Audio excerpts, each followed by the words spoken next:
രാമകൃഷ്ണ, രാമകൃഷ്ണ, ലോക്കപ്പിൽ ഒരുത്തൻ തുണിയില്ലാണ്ട് നിൽക്കുന്നു. ഒന്ന് ചെന്ന് തുണി ഉടുപ്പിക്ക്. ഓഹോ, സോറി, എന്റെ പണി ഡ്രൈവിംഗ് മാത്രമാണ്. വേറെ ഒന്നിലും തലയിടുന്ന മോളി എന്നുള്ള ഉത്തരവ്. ഈ ഹെൽപ്പ് ലൈൻ പരിപാടി ഞാൻ അങ്ങ് നിർത്തി. ഇനി ഞാനായി, എന്റെ പാടായി. പെണങ്ങല്ലേ രാമകൃഷ്ണ, ഞങ്ങൾ എല്ലാരും നിന്റെ കൂടെ ഇല്ലേ? ഒന്ന് വന്നേ. വാരാമേട്ടാ. ഓക്കെ, ഇത് എപ്പോഴും ഒന്നും പ്രതീക്ഷിക്കണ്ട. Follow me. ഇത്ര പെട്ടെന്നൊരു ലോട്ടറി അടിക്കുമെന്ന് ഞാൻ പോലും വിചാരിച്ചില്ല.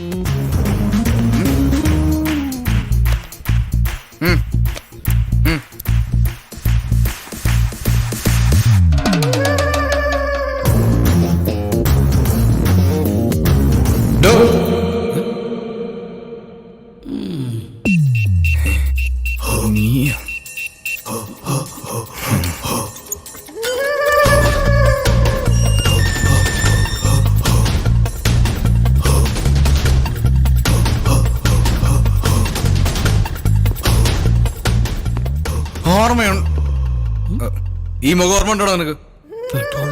അന്ന് ഞാൻ കേട്ട തെറിക്കേ നീ ഇങ്ങനെ എന്റെ കൈ വന്ന് പെടുമെന്ന് ഞാൻ പോലും കരുതിയില്ല.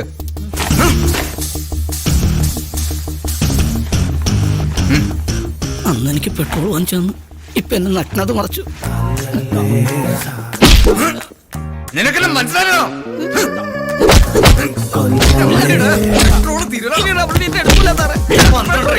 നീ എന്നെ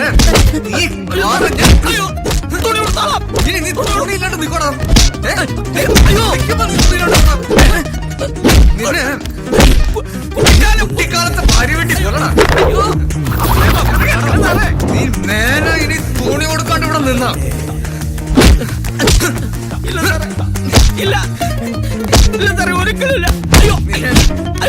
പെണ്ണുങ്ങളൊക്കെ നോക്കണ നോക്കട്ടാ, നീ പെണ്ണുങ്ങളെ കാണിക്കല്ലേ നിന്നേ.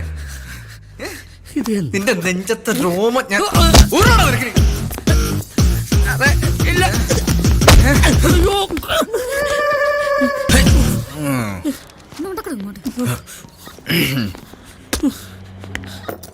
ഇവന് 6 മണിക്ക് മുമ്പേ വർക്കല സ്റ്റേഷനിൽ പ്രസന്റ് ചെയ്യണമെന്നാ മാഡം പറഞ്ഞിട്ടുള്ളത്. എന്തൊക്കെ നിയമങ്ങളെ സ്റ്റേഷനിൽ? ചെറുതല്ലാത്ത മറ്റൊരു കേസ് ഇവിടെ ഫയൽ ചെയ്യാൻ പാടില്ല. വൈകുന്നേരം 6 മണി കഴിഞ്ഞാൽ പുരുഷ പ്രതികളെ ലോക്കപ്പിൽ ഇടാൻ പാടില്ല. ഇതിനൊക്കെതിരെ നിങ്ങൾ സമരം ചെയ്യണം. അപ്പോഴത് ശരിയാവുള്ളൂ. വേഗം നീയല്ലേ പറഞ്ഞു വണ്ടി കേടാണെന്ന്? അതൊക്കെ വണ്ടി തന്നെ ശരിയായി. നിന്നെ കൊണ്ടേ പറ്റൂ ഈ മാഡത്തിനെ മെരുക്കിയെടുക്കാൻ. ഇത് താണ്ടാ പോലീസ്. ഇങ്ങോട്ടൊരു പണി വന്നാ അങ്ങോട്ടൊരു പണി. ഈ മഴയത്ത് എപ്പോഴാണോ തിരിച്ചു വരാൻ പറ്റും? എന്റെ കയ്യിൽ മാത്രം നിൽക്കുമെന്ന് തോന്നുന്നില്ല. വല്ല പരിചയമുള്ള രാഷ്ട്രീയക്കാരുണ്ടെങ്കിൽ ഒന്ന് സംസാരിച്ചു വെച്ചേ. ഇല്ലെങ്കിൽ വട്ടിപ്പലിത കേസിന് നമ്മൾ രണ്ടുപേരാത്തു. ഈ കണ്ട സ്ഥലം മുഴുവൻ കഴിഞ്ഞു പോകും. ആഭ്യന്തരമന്ത്രി ഭയങ്കര സ്ട്രിക്റ്റാ. ഓപ്പറേഷൻ കുബേര എന്ന് പറഞ്ഞ ഞാൻ ആരെയെ വിളിക്കുക? അപ്പോഴേ ഞാൻ സാറിനോട് പറഞ്ഞല്ലേ, പുതിയ പാർട്ടി ഉണ്ടാക്കാൻ നിൽക്കാതെ ആളുകൾ കൂടുതലുള്ള പാർട്ടി ചേരാൻ. എന്നിട്ട് കേട്ടോ, തുപ്പുന്നു. ആ അരുന്ധതി വർമ്മ എന്നെ കൊടുക്കും, അത് ഉറപ്പാ. അതിനു മുന്നേ എന്തെങ്കിലും ചെയ്യണം. അതിന് വഴി ഞാൻ പറഞ്ഞല്ലേ. ആ പോലീസ് സ്റ്റേഷനിലെ ഡ്രൈവറും ആ മുകുന്ദൻ മേനോന്റെ മകളും തമ്മിൽ എന്തോ ബന്ധമുണ്ട്, അത് ഉറപ്പാ. നീ ഇതുവരെ അത് വിട്ടില്ലേ? വിട്ടില്ല. അതെ, ഈ മണ്ണം വക്കീല് പറഞ്ഞ കേട്ട് പണ്ടാ പോലീസ് സ്റ്റേഷൻ വാങ്ങാൻ പോയത് ഓർമ്മയുണ്ടല്ലേ? നല്ല കേസാ അവര് ചാർജ് ചെയ്തിരിക്കുന്നു. അതെ, നല്ല ബുദ്ധിയുള്ള വക്കീലും കൊണ്ട് വാദിച്ചു. ഇല്ലെങ്കിൽ താ അഴിക്കുള്ളി പോവും, ഉറപ്പാ. അങ്ങനെ അകത്ത് കിടക്കാതിരിക്കാനാ ഞാൻ ഈ പറയുന്നത്. Sir, note the point. IPC 1, 2, 3, 4. അല്ലെ, അത് വേണ്ട. ആ ഡ്രൈവർ ഡ്യൂട്ടിയിൽ ഉണ്ടായിരുന്നെങ്കിൽ പിന്നെ എന്തിനാണ് സാർ മുകുന്ദൻ മേനോന്റെ മകൾ സാറിന്റെ സ്റ്റേഷനിലെ ജീപ്പിൽ കയറി പോയത്? സാറിന്റെ സ്റ്റേഷനിലേക്ക് ഒന്ന് വിളിച്ചു നോക്കണം സാർ.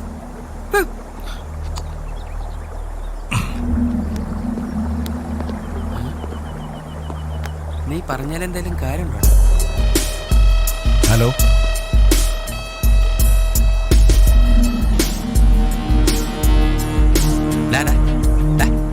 മേലാൽ ഈ IPCയുടെ കാര്യം എന്നോട് പറഞ്ഞു വരും കേട്ടോ.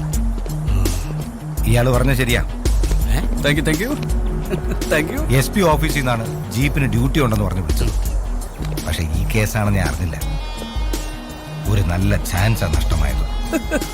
എന്ത് ചെയ്യും? പക്ഷെ കാര്യങ്ങള് നമ്മൾ വിചാരിച്ചതിനേക്കാൾ എളുപ്പമായിട്ട് വരുന്നുണ്ട്. ആള് കൊള്ളാലോ. ഒരു കേസ് കറക്കടുപ്പിച്ചു. അല്ല, അറിഞ്ഞില്ലേ? ഇന്നലെ രാത്രി ഒരു സൗണ്ട് കേട്ടപ്പോ നമ്മുടെ ടിൻഡോ വെടിവെച്ചു. നോക്കിയപ്പോ വാഴയിലേ അനങ്ങിയതാ. അപ്പൊ ഇന്നലെ രാത്രി മൂത്രമൊഴിക്കാൻ ഇറങ്ങായിരുന്നു. നന്നായി. എന്നിട്ട് ടിൻഡോടെ ദാ ഉണ്ട പോയി ദുഃഖത്തിൽ അവിടെ ഇരിപ്പുണ്ട്. മോളിൽ നിന്നുള്ള ഉത്തരവില്ലാതെ തോക്കുപയോഗിക്കാൻ പാടില്ലെന്നാണല്ലോ നിയമം. ഓ സമാധാനായി. അപ്പൊ രണ്ടുണ്ടായിരുന്നതിൽ ഒരെണ്ണം പോയി. ഇനി അതിനെ പേടിച്ചാ മതി.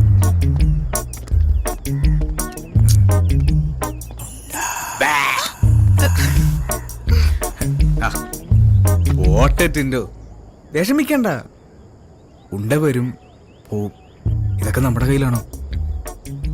ഇനി ഒരു ഉണ്ടയും കൂടി ഇല്ലേ കയ്യില്?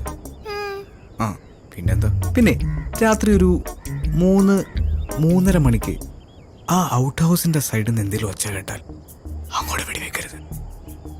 ഞാൻ ആ സമയത്തെ മൂത്രമൊഴിക്കിറങ്ങുന്നതാ. വെറുതെ ഉണ്ട മിസ് ചെയ്യണ്ടല്ലോ. കൂൾ.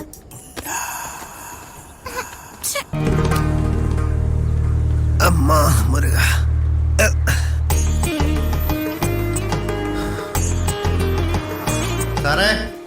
ദേ ആ ചെട്ടിയാരൊന്ന് പുറത്തു വെക്കുന്നു. കൊറേ നേരായി.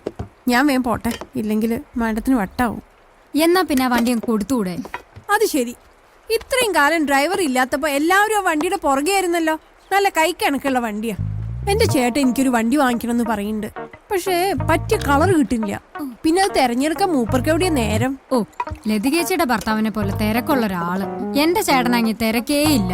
എന്തെങ്കിലും ജോലിക്ക് പോയാലല്ലേ തിരക്കുണ്ടാവൂ. അല്ലെ കൗൺസിലിംഗിന്റെ ഡ്രസ്സ് മാറ്റുന്ന തന്നെ ഏറ്റവും വലിയ പണി.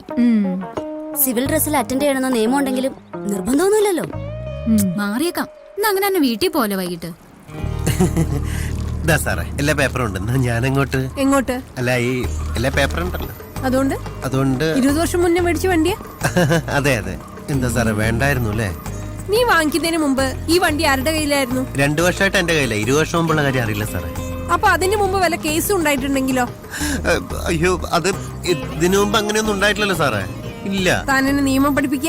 സാറിനല്ല അറിയാലോ. താനൊരു കാര്യം ചെയ്യും, ബാക്കി എല്ലാ പേപ്പറുമായിട്ട് വന്നാ മതി. 20 വർഷത്തെ. 20 വർഷത്തെയോ? ആ, എന്താ സംശയം? എന്നാ തരില്ലെന്ന് പറഞ്ഞാ പോരെ. 20 വർഷം ഒന്ന് പോടും.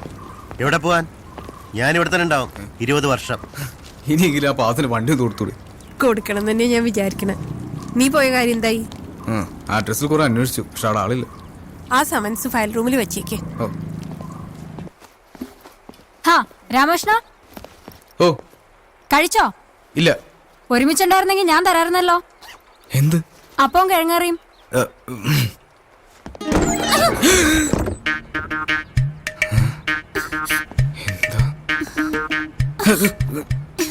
എന്താ രാമേട്ടാ?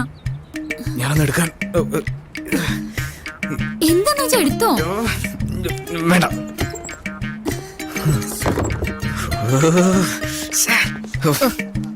ഞാൻ എടുത്തില്ല. എടുത്തില്ല.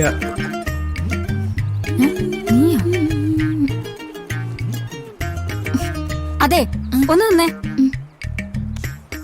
പേരുദോഷം കേൾപ്പിക്കരുത്.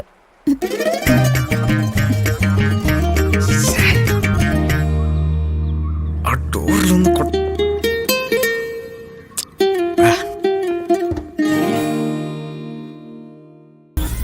കിട്ടുന്നില്ലല്ലോ. ഇനി കുഴപ്പം വല്ലതും പറ്റിക്കാണോ? തന്റെ വാ കൊണ്ട് വേണ്ടാത്തൊന്നും പറയാതോ. എവിടുന്ന് പൊക്കി രാമകൃഷ്ണൻ? മുകുന്ദൻ സാറിന് വീണ്ടുണ്ടെന്ന്. ഞാൻ മേഡത്തിന് അറിയിക്കാം. ഇപ്പൊ ഫോൺ ചെയ്യാം. നീ കൂടി ട്രൈ ചെയ്യടാ. അതിന് എന്റെ ഫോണിൽ ബാലൻസ് ഇല്ല.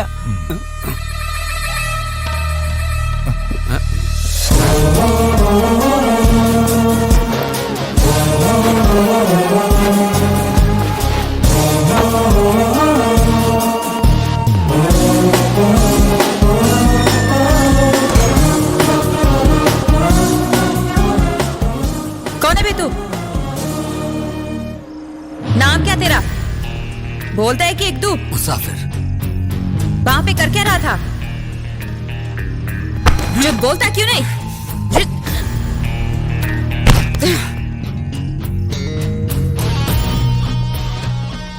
ഇവൻ എന്തോ പ്രശ്നമുണ്ട്. ശരിക്കും ഒന്ന് ചോദ്യം ചെയ്യണം. തൽക്കാലം ആ സിയുടെ സ്റ്റേഷനിലേക്ക് മാറ്റിയേക്കും. രാത്രി പ്രതിയെ ഹോൾഡ് ചെയ്തൊന്നും പറഞ്ഞ് പ്രശ്നം വരണ്ട. സേവിയറെ, ആ വനിതാ പോലീസ് സ്റ്റേഷനിൽ നിന്നും ഒരു പ്രതിയെ കൊണ്ടുവരുന്നുണ്ട്. നിങ്ങൾ അവർ കാണണ്ട, അങ്ങോട്ട് മാറിയില്ല. അവൻ എവിടെ പോയി കിടക്കുന്നു? വിളിച്ചിട്ട് കിട്ടുന്നില്ലല്ലോ. അങ്ങോട്ട് മാറി നിൽക്കാം. എന്തൊക്കെയായിരുന്നു? ഒറീസയിൽ നാള് വരുന്നു, മാവോയിസ്റ്റ് ആക്രമണം. ഛേ, ആ SI അരുന്ധതി വർമ്മയെ സസ്പെൻഡ് ചെയ്തതിനു ശേഷം ജയിലിൽ പോയിരുന്നെങ്കിൽ സമാധാനമായിട്ട് കിടക്കായിരുന്നു. അപ്പൊ കിടക്കുമെന്ന് ഉറപ്പായോ? പിന്നല്ലാതെ നീയല്ലേ എന്റെ കേസൊക്കെ വാദിക്കുന്നത്?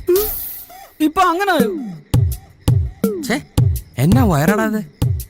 അപ്പൊ ഇതന്നെ മത്തങ്ങ കെട്ടി വെച്ചേക്കുവാണ്.